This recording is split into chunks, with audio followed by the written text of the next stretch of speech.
নমস্কার, আমার নাম সুমন আর আপনারা দেখছেন স্টক মার্কেট উইথ সুমন। তো গাইস, আজ আমরা স্টক মার্কেটে একটা ছোটখাটো কারেকশন দেখতে পেলাম 141 পয়েন্টের। ঠিক আছে, নিফটি 50 আজ 141 পয়েন্ট কারেকশন হতে দেখতে পেলাম, কিন্তু এটা যখন মার্কেট ওপেন হলো তখন আমরা দেখছিলাম যে পজিটিভে খুলছিল। ঠিক আছে, তারপর আবার ওই পজিটিভে ট্রেড করছিল। ঠিক আছে, জাস্ট কনসলিডেট করছিল। তারপর একটা সময় এসে ওই কটার সময় 13টা 45, ঠিক আছে, তারপর আমরা নিচের দিকে পড়তে দেখলাম। ঠিক আছে, তারপর আবার একটা দেখছি উপরের দিকে উঠছিল। ঠিক আছে, তারপর আবার আমরা নিচের দিকে যখন ক্লোজ হলো তো 3টা 30-এ তখন আমরা দেখলাম মার্কেট 141 পয়েন্ট নিচে পড়লো। ঠিক আছে, তো মার্কেট যখনই অল টাইম হাই লেগেছে তখনই আমরা মার্কেটে কারেকশন দেখেছি। অল টাইম হাইতে ট্রেড করছিল, আবার ওই একই কারেকশন দেখতে পেলাম। যদি মার্কেটে কোনো কারেকশনই না আসে তাহলে তো মার্কেট এই যে 22,000 চলছে 6 মাসের মধ্যে 50,000 পৌঁছে যাবে। ঠিক আছে, তো কারেকশন তো আসবেই, কিন্তু এখান থেকে কি আস্তে আস্তে প্রফিট বুকিং শুরু হতে পারে? দেখো, মার্কেট যে কোনো সময় পড়তে পারে। মার্কেটকে প্রেডিক্ট করা কারো কারো সাধ্য নেই। ঠিক আছে, কারো সাধ্যের নেই মার্কেটকে কেউ প্রেডিক্ট করে বলতে পারবে যে মার্কেট এখান থেকে আর পড়বে না। মার্কেট তো পড়বেই। ঠিক আছে, উঠবেও পড়বেও। আমি বলবো যারা মানে ব্লু চিপ কোম্পানিতে ইনভেস্ট করেছো, মানে এখনো ব্লু চিপ স্টকে আছে তোমাদের বেশিরভাগ হোল্ডিং, ঠিক আছে, তারা একটা নির্ভয়ে থাকতে পারো, কেন ব্লু চিপ কোম্পানিগুলো খুব একটা রিটার্নই দেয়নি। ঠিক আছে, যে কোনো একটা ব্লু চিপ কোম্পানি বলো, এশিয়ান পেন্ট রিটার্ন দিয়েছে, 4 বছর ধরে কনসলিডেট করছে, কোনো রিটার্ন দেয়। এশিয়ান পেন্টের কথা বাদ দাও, বাজাজ ফিনান্স সব থেকে ভালো স্টক, ঠিক আছে, ব্লু চিপ কোম্পানির মধ্যে রিটার্ন দিয়েছে? রিটার্ন দেয়নি, নিচেই ট্রেড করছে। এশিয়ান পেন্ট গেল, বাজাজ ফিনান্স গেল, আবার এইচডিএফসি ব্যাংক, লার্জ মানে সব থেকে বড় ব্যাংক, প্রাইভেট সেক্টর সব থেকে বড় ব্যাংক, রিটার্ন দিয়েছে? নিচেই কনসলিডেট করছে। ব্লু চিপ কোম্পানিগুলো প্রত্যেকটাই দেখে নাও, বেশিরভাগই, ঠিক আছে, মানে যদি 100 কোম্পানি থাকে তার মধ্যে 80 কোম্পানি নিচেই ট্রেড করছে। ঠিক আছে, তারা 52 উইক লো এর কাছাকাছি ট্রেড করছে কিছু কোম্পানি। তো ওগুলাতে যদি ইনভেস্ট থাকে তাহলে নির্ভয়ে থাকো।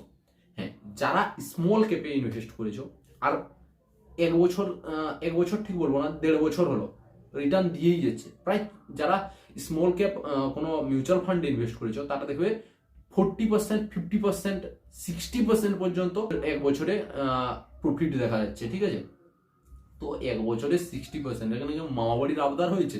মিড ক্যাপে যারা ইনভেস্ট করেছো, মিড ক্যাপও দুর্দান্ত রিটার্ন দিয়েছে, ওই স্মল ক্যাপের মতো মিড ক্যাপও রিটার্ন দিয়েছে, শুধুমাত্র ব্লু চিপ কোম্পানিগুলোই রিটার্ন দেয়নি। ঠিক আছে, তো এবার তাহলে কি মিড ক্যাপ বা স্মল ক্যাপ কোম্পানিগুলোকে বিক্রি করে কিছু হালকা প্রফিট বুক করে নেবো? দেখো, এই চ্যানেলটা আমাদের এডুকেশন পারপাসে বানানো, কোনো শেয়ার বাই সেল বা হোল্ড করার কোনো পরামর্শ এই চ্যানেল দেয় না। ঠিক আছে, আমরা শুধু অ্যানালাইজ করেই বলতে পারি। ঠিক আছে, স্মল ক্যাপ বলো বা মিড ক্যাপ বলো, ঠিক আছে, যারা ইনভেস্ট করছো বা যারা এসআইপি করছো বা যে কোনো খাতে ইনভেস্ট করছো, যদি লং টার্ম ভিউ হয়ে থাকে তাহলে তো ফ্রি হয়ে যাও আর এই পোর্টফোলিও বন্ধ করে রেখে দাও, 5 বছর পর, 10 বছর পর, 20 বছর পর খুলে দেখবে। যারা লং টার্মের কথা ভাবছো, কিন্তু যারা শর্ট টার্মের কথা ভাবছো তাদের জন্য বলবো, যারা এই সমস্ত স্মল ক্যাপ স্টকগুলোতে ইনভেস্ট করেছো নেক্সট 2 বছর বা 1 বছর আগে, ঠিক আছে, আর ওই সমস্ত স্টকগুলো যেমন রেলওয়ে কিছু স্টকগুলো মানে 4 গুণ হয়ে গেছে, 5 গুণ হয়ে গেছে। ঠিক আছে, মানে কেউ যদি 100 টাকা ইনভেস্ট করেছে হয়ে গেছে 500 টাকা, কেউ যদি 1 লাখ টাকা ইনভেস্ট করেছে হয়ে গেছে 5 লাখ টাকা। তাদের প্রফিট বুক করা অনিবার্য, মানে উচিত, প্রফিট বুক করাই উচিত। ঠিক আছে, এই সময় বিশেষ করে যেখানে মার্কেট তার অল টাইম হাইতে ট্রেড করছে। ঠিক আছে, কিন্তু একটা কথা বলবো, প্রফিট বুক করে নিলে এর থেকে আরো 100 পয়েন্ট উঠে গেল, মানে আরো 100, মানে 1 গুণ রিটার্ন দিয়ে দিল বা 2 গুণ রিটার্ন দিয়ে দিল, হতেই পারে। এখানে স্টক মার্কেট এটা কোনো ইয়ে নয়, এখানে সবকিছু সম্ভব। ঠিক আছে, তখন বলবে না যে আমি এই ভিডিওটা দেখছিলাম তার জন্য। ঠিক আছে, কেননা আমার কোনো যায় আসে না তোমার প্রফিট হোক লস হোক, কেননা আমার হচ্ছে না, লস হবে তোমার, প্রফিট হবে তোমার। অতএব ইনভেস্ট করো, হোল্ড করো বা বিক্রি করো শেয়ার, নিজের দায়িত্বে করবে। আমি যদি হতাম তোমার জায়গায়, যারা এই এরকম রেলওয়ে স্টক বা যে সমস্ত স্মল ক্যাপে ইনভেস্ট করেছি আর এতদিন হোল্ড করছি আর অল টাইম হাইতে এখন ট্রেড করছি, আমি কি করতাম? আমার 60% হোল্ডিং আমি বিক্রি করে প্রফিট বুক করে নিতাম, আর ওইগুলা ব্লু চিপে এখন ইনভেস্ট করতাম। কেননা ব্লু চিপ এখন মানে কি বলবো, দুর্দান্ত ভ্যালুয়েশনে পাওয়া যাচ্ছে, আর স্মল ক্যাপে আমি পেয়ে গেছি দুর্দান্ত ভ্যালুয়েশন, ঠিক আছে, দুর্দান্ত রিটার্ন পেয়ে গেছি। তো ওইটা আমি এইখানে ইনভেস্ট করতাম। আর যেগুলা আমার থাকতো মানে স্মল ক্যাপে, কেননা আমি যে পরিমাণ প্রফিট বুক করছি আমার ওই শেয়ারগুলো ফ্রি হয়ে যাচ্ছে। ফ্রি কি ওগুলার মানে ফ্রি হয়েও এখানে প্রফিট থেকে যাচ্ছে, আরো মানে ওটা পড়ে রয়েছে, ঠিক আছে, ওগুলো আমি ভুলে যেতাম। 20 বছর 30 বছরের জন্য, ঠিক আছে। আর এই স্টকগুলাতে আমি ইনভেস্ট করতাম এখন, ব্লু চিপ কোম্পানিগুলা। উদাহরণস্বরূপ বলছি, এশিয়ান পেন্ট, এইচডিএফসি ব্যাংক, তারপর হলো আইটিসিও এখন ভালো আছে, ডাবরও ভালো আছে, আর কি আছে, বাজাজ ফিনান্স ভালো আছে। আর অনেকগুলা ব্লু চিপ কোম্পানি আছে যেগুলা নিচে লো লেভেলে ট্রেড করছে, অথচ তাদের সেলস ডবল হয়ে গেছে, প্রফিট ডবল হয়ে গেছে, ওদের ধার কমে গেছে, রিজার্ভ বেড়ে গেছে। প্রোমোটার হোল্ডিং এ মানে শেয়ার হোল্ডিং প্যাটার্নে যাই, যদি প্রোমোটার কিনছে, এফআই কিনছে, ডিআই কিনছে, গভর্নমেন্ট কিনছে, বিক্রি করছে পাবলিক, তাহলে কারা বোকা এখানে, ঠিক আছে। যখন দেখবে পাবলিক বিক্রি করবে আর এফআই ডিআই গভর্নমেন্ট আর প্রোমোটার কিনবে, ভেবে নাও এর রকেট হওয়ার জন্য রেডি হচ্ছে। যখন রকেট হয়ে যাবে তখন চাঁদ পর্যন্ত পৌঁছাবে, ঠিক আছে। তো একটা জিনিস, এখন অনেক সময় আছে, ঠিক আছে, মানে যদি চাও প্রফিট বুক করতে পারো, যদি চাও নাও করতে পারো। অবশ্যই নিজের সিদ্ধান্ত হওয়া উচিত, ওটা কারো ভিডিও দেখে হওয়া উচিত নয়। আমি যদি তোমাদের জায়গায় থাকতাম, আমি যেটা করতাম ওটা বললাম, ঠিক আছে। চ্যানেলটা নতুন, তার জন্য একটা কাজ করতে পারো, চ্যানেলটা সাবস্ক্রাইব করে নিতে পারো, যাতে stock market related all total video এখানে সবার আগে পেয়ে যাও, ঠিক আছে।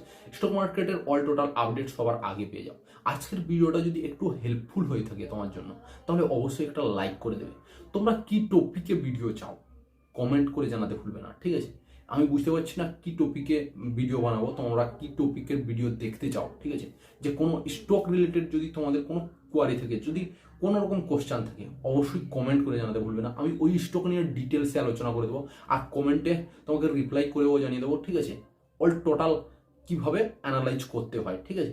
আর যদি তোমরা স্টক মার্কেটের নিউজ জানতে চাও, তাহলে আমি এক কাজ করবো, প্রত্যেকদিন একটা করে স্টক মার্কেটের নিউজ ভিডিও বানাবো, একটা করে স্টক মার্কেটের ডিটেলস দেবো, মানে সব একটা ভিডিওতেই বানানোর চেষ্টা করবো। নিউজ ফার্স্ট বলবো, স্টক মার্কেটে কি কি নিউজ চলছে, স্টক মার্কেট আজ কেন পড়লো বা উঠলো তা নিয়ে একটু আলোচনা করব, ঠিক আছে।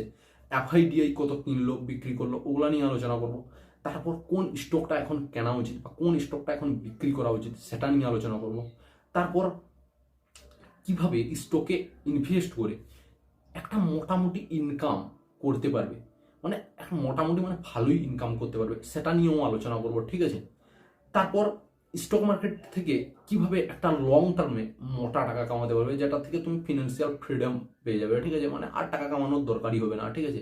কিভাবে লো মানি থেকে তুমি যদি 10,000 টাকার চাকরি করে থাকো, বা 5,000 কি বলবো 15,000 টাকারও চাকরি করে থাকো, 30,000 টাকারও চাকরি করে থাকো, আমি বলবো এই চ্যানেলে আমি এমনও ভিডিও বানাবো যাতে তোমরা খুব কম টাকা ইনভেস্ট করে লং টার্মে একটা বড় ওয়েলথ কামাতে পারো, ঠিক আছে। তো এই সমস্ত প্রকার এই চ্যানেলেই আলোচনা করব, A to Z। কিন্তু তোমরা কিরকম ভিডিও চাও ওটা আমাকে জানতে হবে, ঠিক আছে। নতুন চ্যানেল নতুন ভিডিও, তো জানি না কিরকম তোমরা ভিডিও ভালোবাসো। আগে অনেকগুলো ভিডিও বানিয়েছি কিন্তু রিচ হয়নি, কারণ আমি বুঝতে পারছি না যে কি টাইপের ভিডিও তোমরা পছন্দ করো। তাই তোমাদের বারবার বলছি যে তোমরা কি টাইপের ভিডিও চাও অবশ্যই কমেন্ট করে জানাও, তাহলে আমি ওই টাইপের ভিডিও বানাবো, ঠিক আছে। তো আজকের মতো এই পর্যন্ত, পরের ভিডিওতে আবার দেখা হচ্ছে, ততক্ষণ সবাই ভালো থাকো।